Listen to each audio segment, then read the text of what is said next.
அனைத்து தமிழ் மக்களுக்கும் கணேஷின் பணிவான வணக்கம். வாங்க ஃப்ரெண்ட்ஸ், மார்க்கெட் பற்றி டிஸ்கஸ் பண்ணலாம். பங்கு சந்தை இன்னைக்கு ஒரு கேப் அப் ஓப்பனிங் எடுத்தது அப்படிங்கிற மாதிரி சொல்லலாம். கேப் அப் ஓப்பனிங் எடுத்ததோட மட்டும் இல்லாமல் அங்கேருந்து பார்த்தீங்க அப்படின்னா ஒரு நல்ல ரேலி. இதுக்கு என்ன ரீசன்னா, நமக்கு குவார்ட்டர்லி ரிசல்ட்ஸ் ஸ்டார்ட் ஆக போகுது. அது ஒரு மெயின் ரீசன். அது என்னங்கிறத நம்ம பார்க்கலாம். அடுத்தது India US trade deal news கொடுத்துருந்தாங்க. 99% கம்ப்ளீட் ஆயிடுச்சு அப்படின்னு. ஸோ அதுவுமே ஒரு பாசிட்டிவ் நியூஸு. ஸோ அதுக்கப்புறம் ஸ்ட்ரெயிட் ஆஃப் ஃபார்மர்ஸ் நார்மலாக போயிட்டு இருக்கு. வார் கொஞ்சம் அடங்கி இருக்கு. ஸோ இதெல்லாம் வச்சு பார்க்குறப்ப நமக்கு பங்கு சந்தைகள் தொடர்ந்து கொஞ்சம் ஒரு பாசிட்டிவ் மூமெண்ட் கொடுத்துட்டு இருக்கு அப்படிங்கிற மாதிரி சொல்லலாம். அது மட்டும் இல்லாமல் இன்னைக்கு ஹை வெயிட்டேஜ் ஸ்டாக்ஸ் எல்லாம் நல்லாவே இன்வெஸ்டர்ஸ் உள்ளார வந்திருக்கிறாங்க அப்படிங்கிற மாதிரி ஒரு சுச்சுவேஷன் நமக்கு கிரியேட் ஆயிருக்கு. ஸோ எப்போவுமே இந்த மாதிரி நல்ல ஒரு பாசிட்டிவ்ல போயிட்டு இருக்கிறப்ப அடுத்த நாள் எக்ஸ்பைரி இருக்கும். ஓகேங்களா? ஸோ நாளைக்கு எக்ஸ்பைரி அன்னைக்கு ஏதாவது கொஞ்சம் செல்லிங் எதிர்பார்க்கலாமா? ஏன்னா நமக்கு ஒரு 1 ஹவர்ல ஒரு டபுள் டாப் ரெசிஸ்டன்ஸ் எல்லாம் எடுத்திருக்கு. நிஃப்டி, சென்செக்ஸ், பேங்க் நிஃப்டி எல்லாமே. ஸோ அது என்னங்கிறத நாம பார்க்கலாம். அதுக்கு முன்னாடி இன்னைக்கான நியூஸ் அண்ட் டேட்டாஸை பார்த்துட்டு அதுக்கப்புறம் நம்ம சப்போர்ட் அண்ட் ரெசிஸ்டன்ஸை பத்தி டிஸ்கஸ் பண்ணலாம். ஓகேங்களா? இப்போ செப்டம்பர் மந்த் என்எஸ்சியோட ஐபிஓ வரப்போகுது. அதாவது நேஷனல் ஸ்டாக் எக்ஸ்சேஞ்ச் டெரிவேட்டிவ்ஸ்லேயே ஒரு டாப் அப்படின்னு எடுத்துக்கிட்டோம் அப்படின்னா என்எஸ்சி தான். ஸோ இதோட ஐபிஓ ரிலீஸ் பண்ண போறாங்க.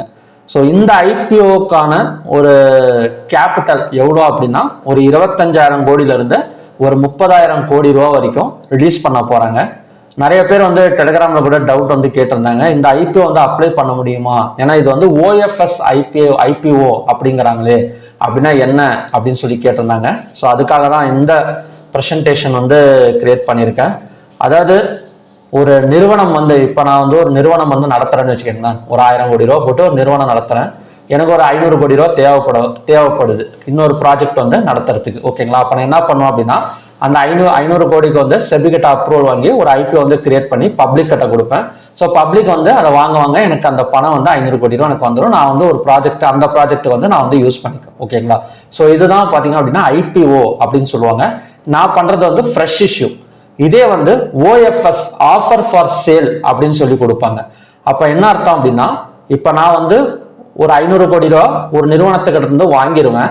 ஸோ என்னோட ஐபிஓ அவங்ககிட்ட கொடுத்துருவேன். ஸோ அவங்க பப்ளிக்கு வித்து அந்த பணத்தை அவங்க வாங்கிடுவாங்க. இதுதான் ஆஃபர் ஃபார் சேல் அப்படின்னு சொல்லுவாங்க.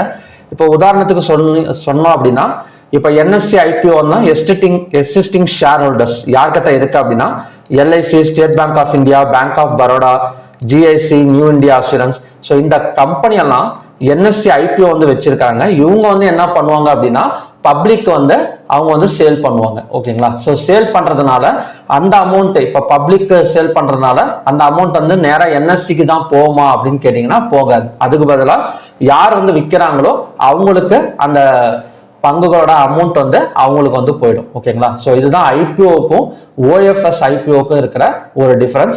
பட் இதை நம்ம வாங்கலாமா, அப்ளை பண்ணலாமான்னு கூட ஆஸ் யூஷுவல் பார்த்தீங்கன்னா ஐபிஓ எப்படி அப்ளை பண்றோமோ சேம் கண்டிஷன் தான். அதுல எந்த ஒரு மாற்றமும் கிடையாது. நம்ம பணம் என்எஸ்சிக்கு ஸ்ட்ரைட்டாக போகாம எக்ஸிஸ்டிங் ஷேர் ஹோல்டர்ஸுக்கு போகும். ஸோ அதுதான் ஓஎஃப்எஸ்க்கும் ஐபிஓக்கும் இருக்கிற ஒரு டிஃபரன்ஸ். ஓகேங்களா? ஸோ இது நமக்கு செப்டம்பர் மந்த் இஷ்யூ டேட் கொடுக்க போறதா அப்படின்னு சொல்லியிருக்காங்க. ஸோ இதுக்கான மீட்டிங் ஒரு சில ஃபாரின் கண்ட்ரீஸ்ல நடக்க போகுது. ஸோ பார்க்கலாம். இது ஒரு பெரிய மைல் ஸ்டோன் அப்படிங்கிறாங்க. அதாவது என்எஸ்சியோட 25,000 கோடியிலிருந்து 30,000 கோடி ரூபாய்க்கு ஒரு ஐபிஓ ரிலீஸ் பண்றது கண்டிப்பா ஒரு பெரிய மைல் ஸ்டோனா அமைய போகுது அப்படின்னு சொல்லிட்டு நேஷனல் ஸ்டாக் எக்ஸ்சேஞ்ச் சொல்லிட்டு இருக்காங்க. ஸோ பார்க்கலாம் என்ன மாதிரி நடக்குது அப்படின்னு. ஓகேங்களா? ஸோ ஓகே ஃப்ரெண்ட்ஸ், நெக்ஸ்ட் நம்ம ஸ்டாக் ஹீட் மேப்பை பார்க்கலாம். ஸ்டாக் ஹீட் மேப் எடுத்துக்கிட்டோம் அப்படின்னா எல்லாமே நல்லா, அதாவது ஹை வெயிட்டேஜ் ஸ்டாக்ஸ் ஸ்ட்ராங்கா இருக்கு அப்படிங்கிற மாதிரி சொல்லலாம். அதாவது ஹெச்டிஎஃப்சி பேங்கா இருக்கட்டும், ரிலையன்ஸா இருக்கட்டும், Bharti Airtel, Bajaj Auto, ONGC, அப்புறம் ஹிண்டல்கோ, இதெல்லாம் பார்த்தீங்கன்னா நல்ல நல்ல வெயிட்டேஜ் ஸ்டாக்ஸ் எல்லாம் நல்லாவே நமக்கு ஒரு ஸ்ட்ராங் கிரீன்ல தான் இருக்கு.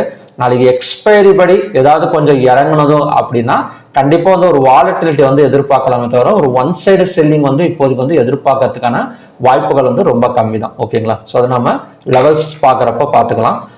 வேர்ல்டு ஸ்டாக் எக்ஸ்சேஞ்ச் எப்படிங்க இருக்கு அப்படின்னா அப்படியே தான் இருக்கு. எந்த ஒரு மாற்றமும் இது வரைக்கும் கொடுக்கல. காலையில ஜஸ்ட் ஒரு பாயிண்ட் மைனஸ்ல இருந்தது. இப்போ 2 பாயிண்ட் மட்டும் மைனஸ்ல இருக்க தவிர அதுவுமே ஒரு பெரிய அளவுல கிராஷோ இல்லை பெரிய அளவுல பையோ எல்லாம் எதுவுமே நடக்கல. ஓகேங்களா? குவார்டர்லி ரிசல்ட்ஸ் எப்போ ஸ்டார்ட் ஆக போகுது அப்படின்னா 9th ஜூலைல இருந்து நமக்கு வந்து Q1 ரிசல்ட்ஸ், அதாவது இந்த இயர் 3 months கேலண்டர் வச்சு பார்க்குறப்ப ஸ்டாக்ஸ் Q1 ரிசல்ட் வந்து நமக்கு வந்து ஜூலைல இருந்து ஸ்டார்ட் ஆக போகுது. அதில் ஃபர்ஸ்ட் கம்பெனி ரிசல்ட் எது அப்படின்னா டிசிஎஸ் தான். ஸோ டிசிஎஸ் ரிசல்ட் வந்து நமக்கு வந்து 9th ஜூலை நமக்கு வந்து ஸ்டார்ட் ஆக போகுது. அங்கேருந்து பார்த்தீங்க அப்படின்னா தொடர்ந்து வந்துகிட்டே இருக்கும். அதாவது 11th ஜூலை வந்து LTI Mindtree, avenues super marts, HCL technologies. So இதெல்லாம் எதில் அங்கே பார்க்குறீங்க அப்படின்னா sensible.com வந்து ஓப்பன் பண்ணிக்கோங்க. அது ஜஸ்ட் நம்ம ஆல்ரெடி நீங்கள் Zerodha, Alice Blue, Zerodha ICICI direct, அதுக்கப்புறம் பார்த்தீங்க அப்படின்னா ஒரு சில வெப்சைட் வந்து அவங்க கொடுத்துருக்காங்க. ஸோ அது நீங்கள் ஆல்ரெடி உங்களுக்கு அக்கௌண்ட் இருந்தது அப்படின்னா இதை ஃப்ரீயாகவே வந்து நம்ம வந்து யூஸ் பண்ணிக்கலாம். அதாவது மெர்ஜ் ஆகிடும். ஓகேங்களா? அதில் போயிட்டு இந்த மேலே வந்து ஒரு 5 காலம் வந்து கொடுத்துருப்பாங்க. இதில் அனலைஸில் போயிட்டு ஸ்டாக் மார்க்கெட் கேலண்டர்னு இருக்கும். ஸோ இதை கிளிக் பண்ணிங்கன்னா போதும். இந்த இடத்துல ஸ்டாக் ரிசல்ட்ஸ் கேலண்டர்னு இருக்கும். ஸோ இதில் கொடுக்குறப்போ உங்களுக்கு டிவிடெண்ட், ஸ்டாக் ரிசல்ட்ஸு எல்லாமே வந்து உங்களுக்கு டேட்டோட கொடுத்துருப்பாங்க. ஸோ அது போய் வாட்ச் பண்ணுங்க, ரொம்ப யூஸ்ஃபுல்லாக இருக்கும். இல்லைன்னா கூட இப்போ இதில் அக்கௌண்ட் இல்லைன்னா கூட ஜஸ்ட் மெயில் ஐடி மட்டும் கொடுத்தீங்கனாலே போதும், ஆட்டோமேட்டிக்காக நம்ம உள்ளார போயிட்டு இதில் வந்து நம்ம இதுவுமே பார்த்துக்கலாம், என்னது ஆப்ஷன் சார்ட்டும் பார்த்துக்கலாம். ஸோ மற்றபடி இந்த மாதிரி ஸ்டாக் டீட்டெயில்ஸும் நம்ம வந்து பார்த்துக்கலாம். நெக்ஸ்ட் வந்து ஓப்பன் இன்ட்ரெஸ்ட் டேட்டா, கால் ஆப்ஷனை பை பண்ணி புட் ஆப்ஷனை செல் பண்ணியிருக்கிற மாதிரி தான் நமக்கு வந்து க்ளோசிங் வரைக்குமே கொடுத்துருக்கு. நெக்ஸ்ட் வந்து என்எஸ்சியில் 3399 ஸ்டாக்ஸ் வந்து ட்ரேட் ஆயிருக்கு. அட்வான்ஸ் வந்து 1468, டிக்ளைன்ஸ் வந்து 1812, அன்சேஞ்ச் வந்து 119. கிட்டத்தட்ட நெகட்டிவா கம்பேர் பண்றப்போ பாசிட்டிவ் கொஞ்சம் கம்மியா இருக்குன்னு நினைக்கிறேன் இந்த தடவை. பட் ஹை வெயிட்டேஜ் ஸ்டாக்ஸ்ல ஒரு ஸ்ட்ராங் இன்வெஸ்டர்ஸ் வந்து உள்ளார இருக்கிறாங்க. 52 வீக் ஹைல வந்து 141 ஸ்டாக்ஸும் 52 வீக் லோல வந்து 41 ஸ்டாக்ஸ் இருக்கு. இப்பவும் பாத்தீங்க அப்படின்னா 52 வீக் ஹைல தான் ஸ்டாக்ஸ் வந்து அதிகமா இருக்கு. அது நல்லா வெயிட்டேஜ் ஸ்டாக்ஸாகவும் இருக்கு. Upper circle 110, lower circle 90. Sector wise closing எடுத்துக்கிட்டோம் அப்படின்னா ஐடி செக்டார் மட்டும்தான் கொஞ்சம் ஒரு பாயிண்ட் பக்கம் டவுன்ல இருக்கு. ஸோ ஐடி செக்டாரோட வாலட்டிலிட்டினால தான் நமக்கு வந்து நிஃப்டி வந்து ஏறல அப்படிங்கிற மாதிரி சொல்லலாம். ஸோ ஐடி செக்டார் நல்ல ஒரு growth கொடுத்துக்கிட்டே இருந்தது அப்படின்னா நிஃப்டியை பிடிக்க முடியாது. தொடர்ந்து வந்து 26,000 கூட சீக்கிரமா ரீச் ஆகக்கூடிய சான்சஸ் இருக்கு.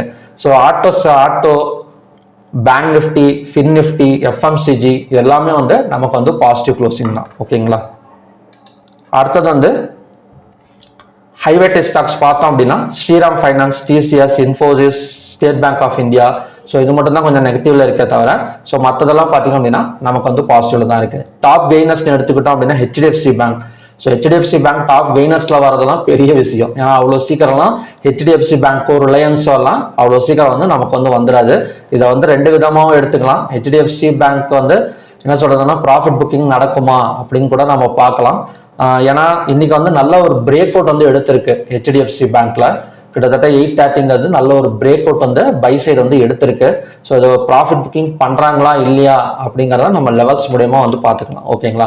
HDFC, Hindalco, ONGC, Bajaj auto, M&M எல்லாமே வந்து டாப் கெய்னர்ஸுக்கான ஸ்டாக். டாப் லூசர்ஸ் எடுத்துக்கிட்டோம் அப்படின்னா கோட்டாக் பேங்க், டிசிஎஸ், மேக்ஸெல், பஜாஜ் ஃபின்சர்வ், விப்ரோ இதெல்லாம் பார்த்தீங்கன்னா அப்படின்னா டாப் லூசர்ஸ்.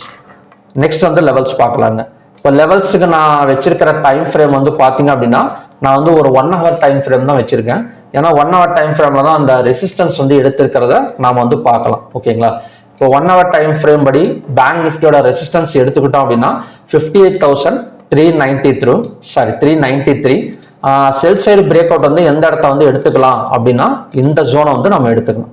அதாவது 58,209 பிரேக் அவுட் பண்ணி நாளைக்கு கீழே கேண்டில் க்ளோஸ் ஓப்பனிங் வச்சது அப்படின்னா ஸோ நெக்ஸ்ட் டார்கெட் அண்ட் சப்போர்ட்டுங்கிறது 57,856. ஓகேங்களா? கண்டிப்பா நிஃப்டியில வந்து கொஞ்சம் பணத்தை வந்து எடுப்பாங்க, எடுக்காமலாம் இருக்க மாட்டாங்க. ஏன்னா இன்னைக்கு வந்து ஹைவேட்டேஜ் ஸ்டாக்ஸ் நல்லா கொஞ்சம் மேலே வந்திருக்கிறதுனால ஒரு ப்ராஃபிட் புக்கிங் நடக்கிறதுக்கு பாசிபிலிட்டிஸ் வந்து இருக்கு. ஓகேங்களா?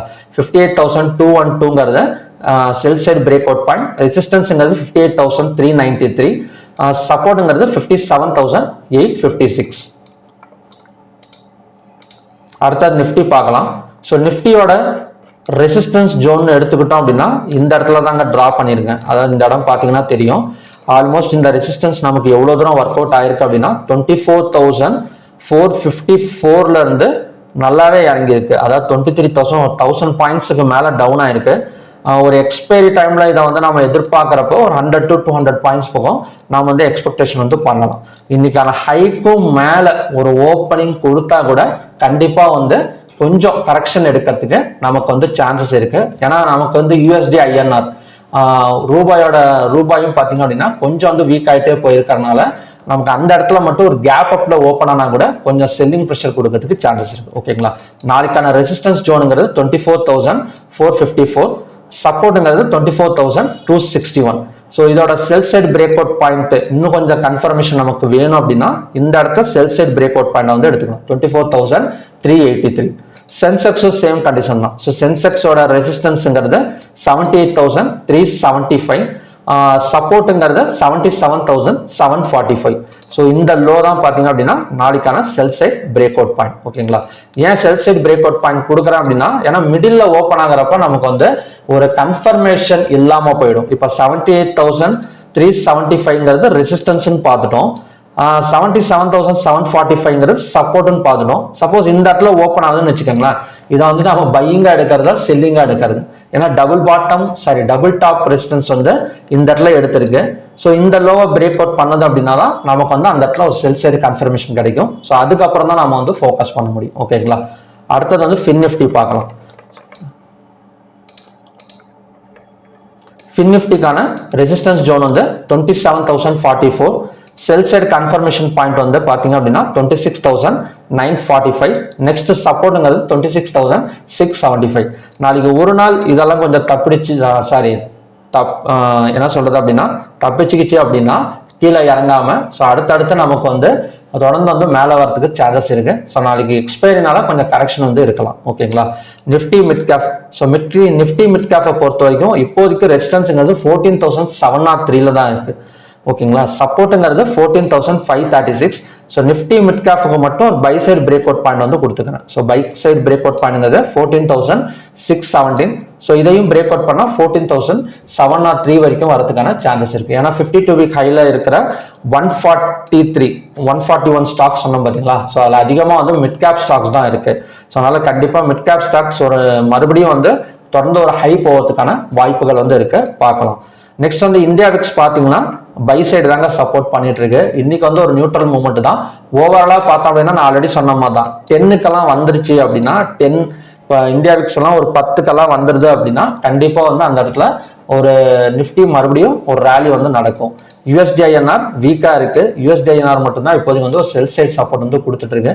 நாளைக்கு எக்ஸ்பைரிங்கிறனால தான் நம்ம மறுபடியும் வந்து ஒரு 1 ஹவர்ல ரெசிஸ்டன்ஸ் வந்து டிரா பண்ணியிருக்கேன். ஓகேங்களா, நெக்ஸ்ட் வந்து நம்ம க்ரூட் ஆயிலுக்கு போயிடலாம்.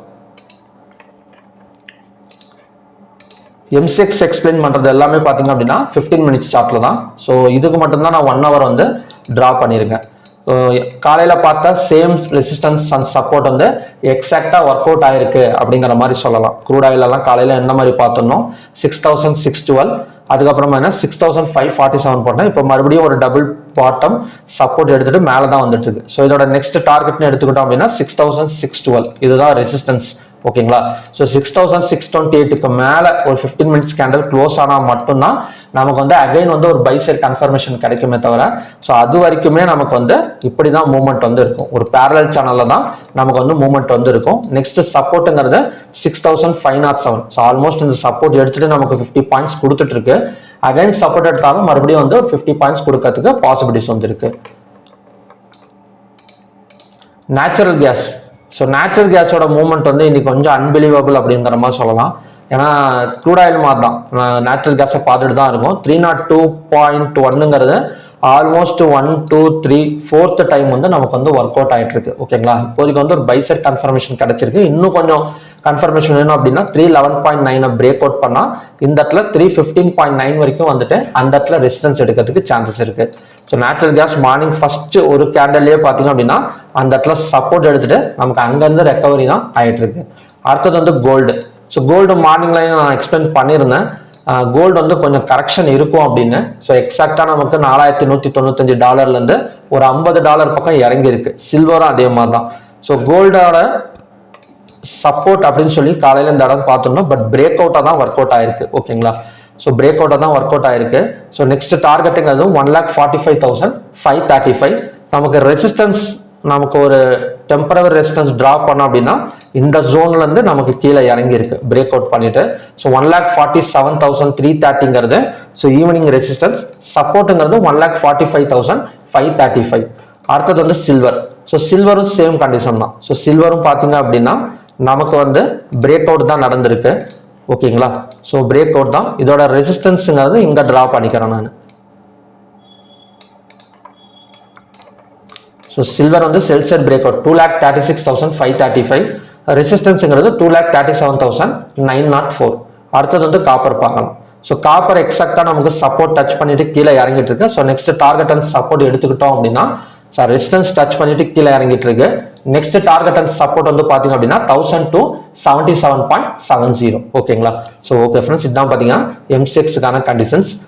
நமக்கு கொஞ்சம் ஐடி சப்போர்ட் பண்ணணும். ஐடி சப்போர்ட் பண்ணுது அப்படின்னா மறுபடியும் மேலே வரும், பார்க்கலாம் எந்த மாதிரி வந்து நடக்குது அப்படின்னு. பட் கேப் அப்ல ஓப்பன் ஆனால் கூட கொஞ்சம் வந்து நம்ம USD INR, அப்புறம் இந்தியா விக்ஸ், அதுக்கப்புறம் கொஞ்சம் என்ன சொல்றது அப்படின்னா எக்ஸ்பைரி, இதெல்லாம் கொஞ்சம் ஒர்க் அவுட் ஆனது அப்படின்னா கண்டிப்பாக வந்து கொஞ்சம் கரெக்ஷன் வந்து ஒரு ஃபர்ஸ்ட் ஹாஃப்ல வந்து நம்ம வந்து எதிர்பார்க்கலாம். ஓகேங்களா? ஸோ ஓகே ஃப்ரெண்ட்ஸ், மறுபடியும் பார்த்தீங்க அப்படின்னா இன்னொரு நல்ல ப்ரிடிக்ஷன் வீடியோட நான் வந்து உங்களை மீட் பண்றேன். Thank you very much.